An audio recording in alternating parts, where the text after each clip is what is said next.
Salam damai sejahtera dalam Kristus kepada Anda semua. Mari kita melanjutkan kristalisasi kitab Ayub, Amsal, dan Pengkhotbah. Sekarang kita akan masuk berita yang ketiga dengan judul Pengalaman Ayub terhadap pengikisan dan pelucutan Allah dalam Perjanjian Lama jauh tertinggal dari pengalaman yang Paulus miliki dalam Perjanjian Baru. Saudara-saudari, judul ini adalah membandingkan bagaimana pengalaman Ayub dengan pengalaman Rasul Paulus. Memang dua tokoh ini berbeda zaman. Ayub berada dalam zaman Perjanjian Lama, ya, bahkan 2000 tahun sebelum Masehi, sedangkan Rasul Paulus di dalam zaman Perjanjian Baru. Jadi secara zaman memang jauh tertinggal. Tetapi berita ini lebih menekankan ada satu kunci rahasia. Yang kita lihat adalah sosok penderitaan yang dialami oleh Ayub dengan sosok dari Paulus yang menerima pengikisan, penderitaan, dan pelucutan dari Allah. Bagaimana respon dari dua tokoh ini? Mari kita lihat pertama adalah pengalaman Ayub terhadap pengikisan dan pelucutan Allah. Kita baca di dalam Ayub pasal 3 ayat 1 dan 11. Sesudah itu Ayub membuka mulutnya dan mengutuki hari kelahirannya. Mengapa aku tidak mati waktu aku lahir, atau binasa waktu aku keluar dari kandungan? Lalu dalam Ayub pasal 10 ayat 7, padahal engkau tahu bahwa aku tidak bersalah dan bahwa tiada seorang pun dapat memberi kelepasan dari tanganmu. Ayub pasal 13 ayat 18, ayat 23 sampai 24, ketahuilah aku menyiapkan perkaraku. Aku yakin bahwa aku benar. Berapa besar kesalahan dan dosaku. Beritahukanlah kepadaku pelanggaran dan dosaku itu. Mengapa engkau menyembunyikan wajahmu dan menganggap aku sebagai musuhmu? Jadi kita lihat pertama, Ayub terganggu, bingung, dan merasa terjerat sampai puncaknya karena kesengsaraan oleh malapetaka yang menimpa harta miliknya, anak-anaknya, serta penyakit pada tubuhnya, walaupun ia sempurna, tulus, dan saleh. Saudara-saudari, di sini kita lihat Ayub awalnya memiliki penghidupan yang begitu sempurna, saleh. Ya, setiap pagi dia mempersembahkan kurban untuk anak-anaknya. Dia begitu beribadah kepada Allah. Tetapi di dalam keadaan yang demikian nyaman dan yang di dalam tanda kutip di dalam berkat Allah, lalu tiba-tiba mengalami sesuatu yang menghabiskan dirinya, hartanya, anak-anaknya, ya adalah keluarganya, dan sampai kepada dirinya sendiri. Saudara-saudari, ini tidak mudah bagi seseorang yang demikian nyaman di dalam hidupnya, tiba-tiba mengalami satu perubahan yang drastis di dalam hidupnya. Maka tidak heran di sini Ayub terganggu dan bingung. Maka apa yang dilakukan oleh Ayub? Ayub mengutuk hari kelahirannya. Berdiam dalam masa lalunya dan mengeluh akan masa kininya yang kasihan. Membenarkan diri, puas diri, hanya mengakui Allah dalam sebutan tetapi tidak dalam realitas.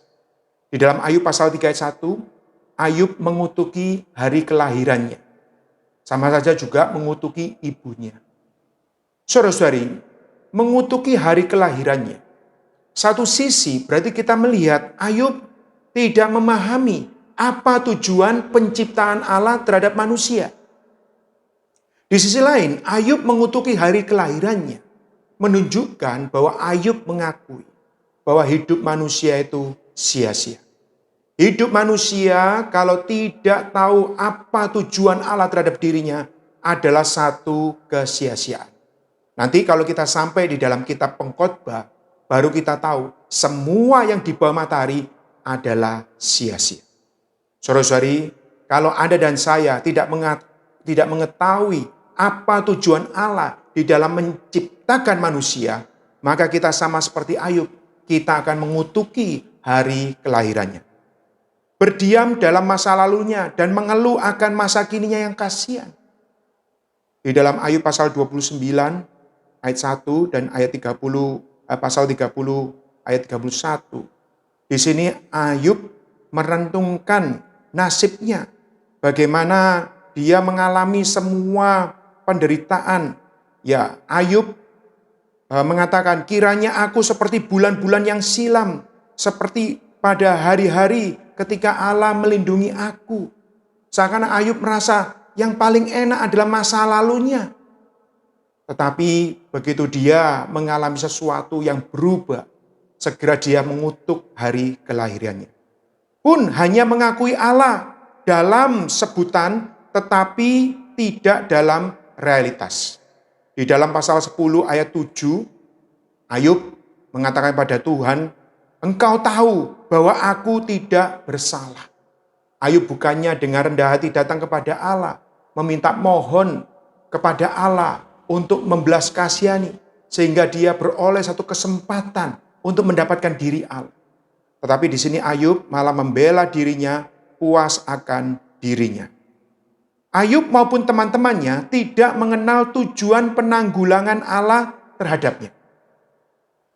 Jika mereka semuanya mau tunduk dan taat di bawah tangan Allah dan memiliki doa, maka Allah dapat memperlihatkan bahwa kebajikan alamiah tidak berguna.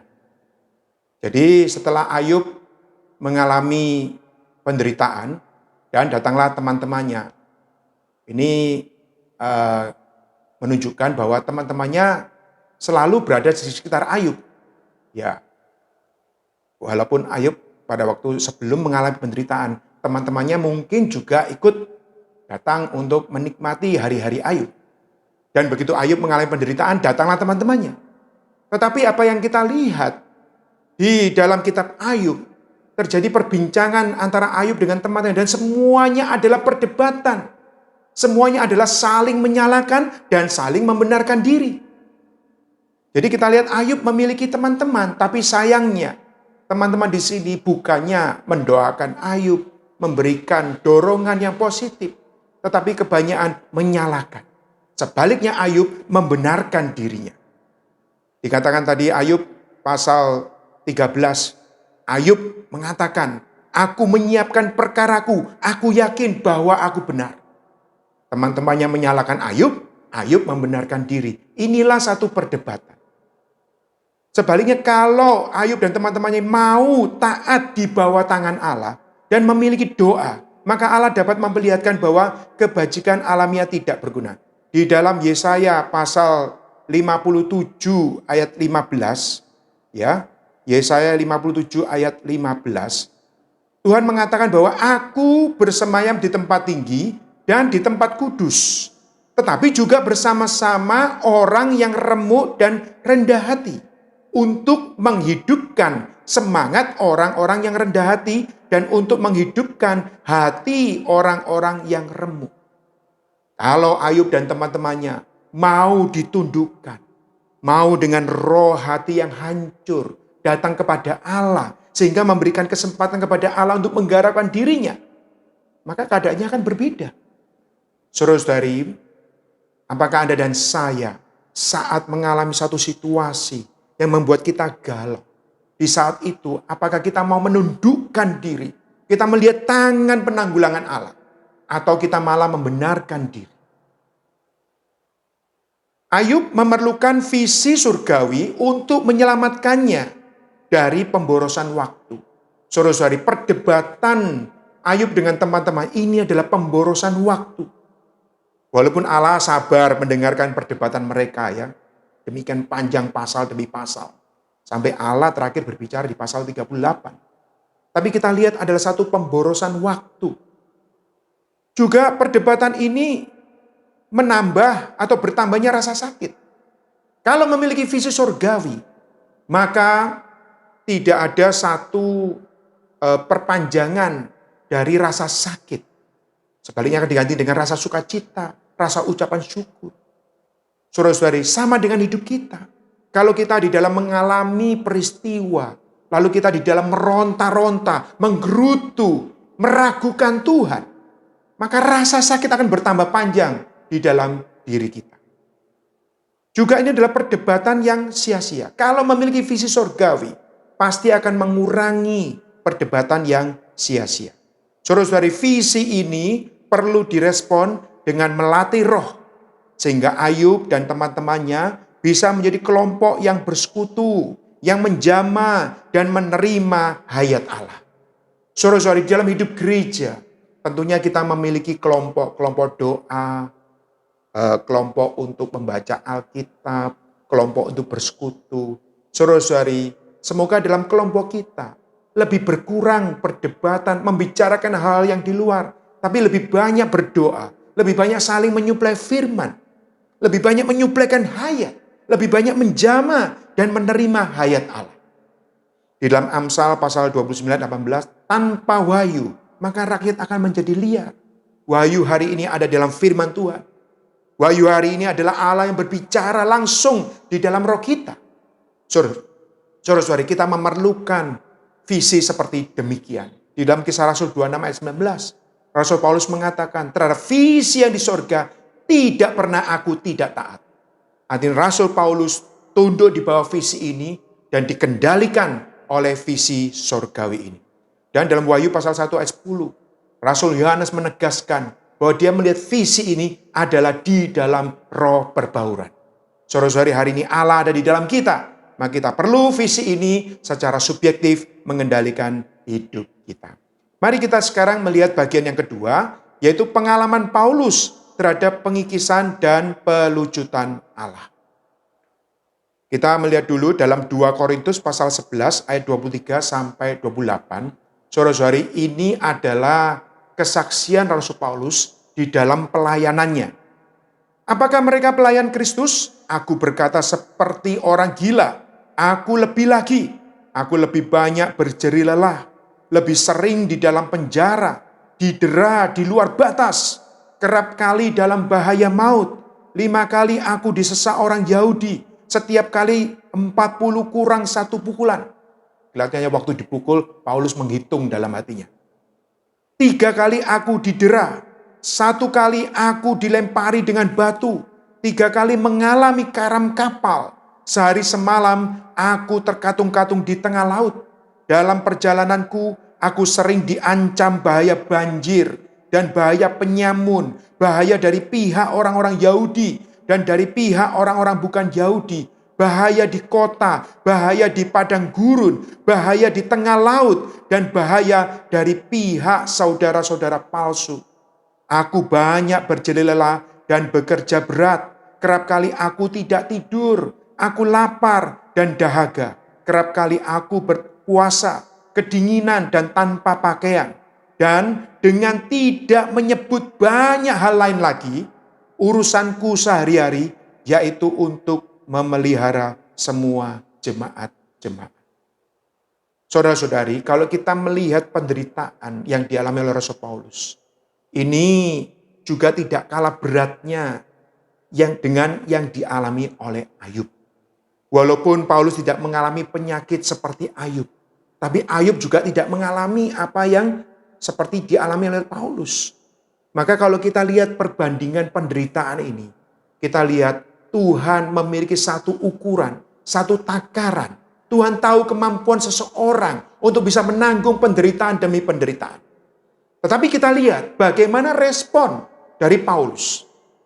Ya, memang kita tahu Paulus sebelumnya adalah Saulus di dalam agama Yahudi. Lalu dia tidak mengalami penderitaan seperti yang dialami oleh Ayub. Saat Saulus, mari kita lihat poinnya saja ya. Sejak Paulus didapatkan oleh Tuhan, maka ia mengalami pengikisan.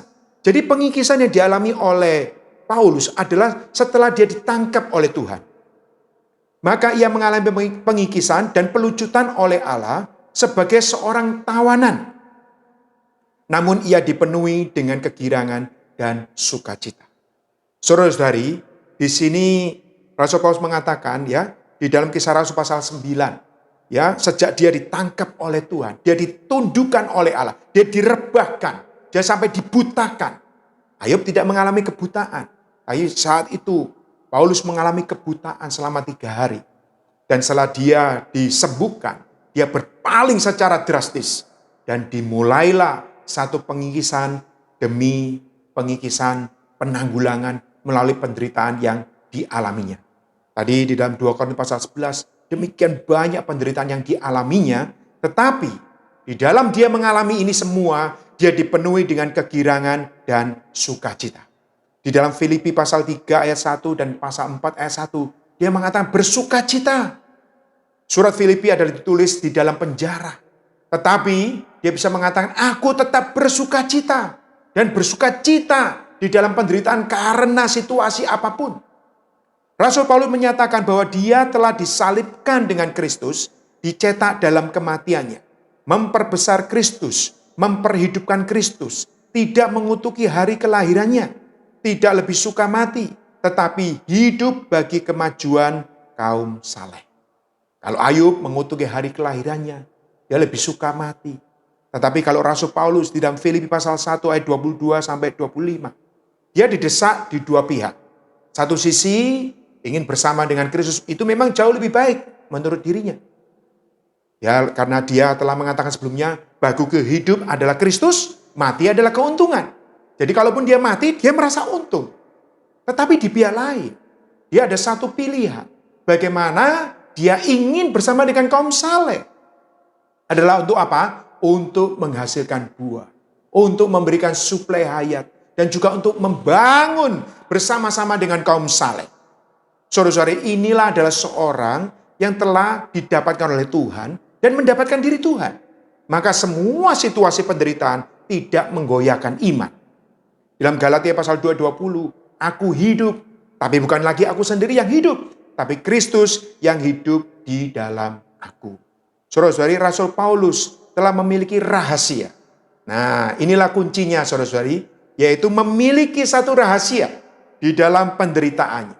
Ayub belum memiliki rahasia. Tapi Rasul Paulus, dia memiliki rahasia dalam penderitaannya, yaitu doa kaum beriman. Ayub dengan teman-temannya tidak berdoa tapi berdebat. Tapi di sini Rasul Paulus, dia tahu ada doa kaum beriman. Saudara-saudari, Anda dan saya hari ini di gereja, ada kaum beriman yang berdoa untuk kita bersama. Saya percaya, saya mendapatkan doa, saya didoakan oleh Anda, saya didoakan oleh saudara-saudari. Dan saya juga mau mendoakan saudara-saudari semuanya. Dan suplai serba lengkap dari Roh Yesus Kristus.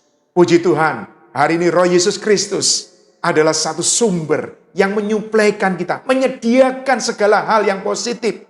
Supaya apa? Kita melewati penderitaan ini, dikatakan di sini, sehingga ia puas dan senang akan penderitaan yang dialaminya. Saudara-saudari, di dalam Kolose pasal 1 ayat 24, Paulus bisa mengatakan, aku bersuka cita ya bersama dengan kaum beriman untuk meneruskan apa yang Tuhan sudah lakukan bagi gerejanya. Dalam Filipi pasal 2 ayat 17 sampai 18 dikatakan di sini bahwa tetapi darahku dicurahkan pada kurban dan ibadah imanmu, aku bersukacita dan aku bersukacita dengan kamu sekalian. Saudara-saudari, sampai di sini Paulus mengatakan kurban curahan. Kurban curahan adalah kurban tambahan, bukan keharusan. Di dalam Perjanjian Lama dikatakan bahwa kurban curahan adalah hasil seseorang yang sudah menikmati bagaimana Allah berdaulat, mengatur hidupnya. Dia menikmati Allah, sebagai timbal baliknya ada satu kurban curahan, yaitu anggur yang menjadi kesukaan Allah. Di sini Rasul Paulus, karena dia telah menikmati Tuhan, maka pada akhir hidupnya dia mengatakan, darahku ini adalah kurban curahan, adalah sebagai satu sukacita bagi Allah Bapa.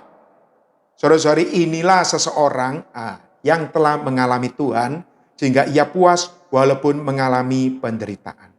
Ayub menganggap penderitaan yang dialaminya demikian berat Sebaliknya Rasul Paulus menganggap bahwa penderitaannya ringan dan mengerjakan satu bobot kemuliaan kekal. Di dalam 2 Korintus pasal 4 ayat 16. Paulus mengatakan, sebab itu aku tidak tawar hati. Saudara, tidak tawar hati berarti apa? Hatinya tetap bersuka cita, tetap mengucap syukur, tetap teguh di dalam iman. Walaupun manusia lahirnya semakin merosot. Merosot itu bisa mungkin karena penyakit, karena situasi. Tetapi manusia batinnya diperbarui dari hari ke hari. Bahkan ada satu pernyataan yang kuat, bahwa penderitaan yang sekarang ini ringan. Bukan berat, saudara-saudari. Ringan. Mengapa ringan? Karena ada roh perbauran di dalam. Yang kedua, penderitaan ini mengukir satu kemuliaan yang kekal. Yang melebihi segalanya. Jauh lebih besar dari penderitaan yang kita alami. Saudara-saudari, masa pandemi ini adalah satu penderitaan. Tapi pertanyaannya, satu, apakah Anda dan saya memiliki supply di dalam roh kita? Yang kedua, apakah masa pandemi ini mengukir Kristus lebih banyak, Kristus yang mulia, supaya kita diubahkan, semakin hari diperbarui, semakin serupa dengan Dia. Saudara-saudari, seperti Rasul Paulus, Allah juga bisa membawa kita dalam penanggulangannya, supaya kita mengenal tangan kedaulatan Allah untuk menaruh kita di dalam salib Kristus, sehingga hayatnya dapat diekspresikan melalui kita, dan manusia batinia kita diperbarui sebaru Yerusalem baru. Saudara-saudari, Anda tahu Yerusalem baru bukan kota fisik, tapi ini merupakan satu perbauran Allah yang telah melalui proses. Dibaurkan dengan manusia yang juga melalui proses. Proses kita adalah kita dilahirkan kembali, lalu kita diubahkan, dan kita semakin diperbarui, kita semakin diserupakan. Semuanya ini perlu melalui satu penanggulangan. Allah kita di dalam Roma pasal 8 ayat 28 turut bekerja dalam segala hal. Saudara-saudara perlu tahu segala hal ini adalah baik situasi baik ataupun yang buruk. Bagi Allah tidak ada masalah. Semuanya ini adalah untuk mengukir supaya kita semakin diserupakan dengan Kristus. Di dalam 2 Korintus pasal 12 ayat 9 ada satu rahasia bagaimana kita mengalami setiap situasi. Kita perlu mengatakan, anugerah Tuhan cukup aku pakai. Anugerah Tuhan cukup kita pakai. Karena anugerah ini adalah Allah di dalam Kristus menjadi kenikmatan di dalam kita. Maka apapun yang terjadi, saudara-saudari, kita perlu mengucap syukur. Di dalam Wahyu pasal 21 ayat 5, di sana katakan bahwa Tuhan akhirnya mengatakan, lihatlah, aku membuat segalanya menjadi baru. Baru karena ada hayat Tuhan di dalam kita. Maka saudara-saudari, berita ini memberikan kita satu pilihan. Apakah di dalam pengalaman kita ini mengulang sejarah Ayub? Kalau kita tidak tahu apa tujuan Allah di dalam menciptakan kita, apa tujuan Allah dalam menanggulangi kita akan mengulangi sejarah Ayub. Bahkan kita ini hidup di dalam perjanjian baru setelah Rasul Paulus. Tapi bisa saja pengalaman kita mengulangi sejarah Ayub. Saudara, bisa saja pengalaman kita juga jauh tertinggal dengan pengalaman Rasul Paulus. Tapi kalau Anda dan saya mendapatkan rahasia yang sama dari Rasul Paulus, adalah rahasianya apa? Yaitu Kristus hidup di dalam kita. Kita berbaur di dalam roh perbauran, di dalam doa, di dalam firman, di dalam kesegaran iman. Maka kita juga akan menggenapi bersama-sama dengan Rasul Paulus. Untuk sampai pada kedatangan Tuhan, kita bersama-sama terbangun, kita bersama-sama menjadi satu ekspresi yang baru, yaitu Yerusalem baru. Semoga Anda dan saya lebih banyak menikmati Kristus. Bahwa hari ini kita punya iman, kita punya firman. Jadikan ini menjadi satu rahasia supaya hidup kita benar-benar menjadi ekspresi Kristus. Mulia bagi Tuhan. Amin.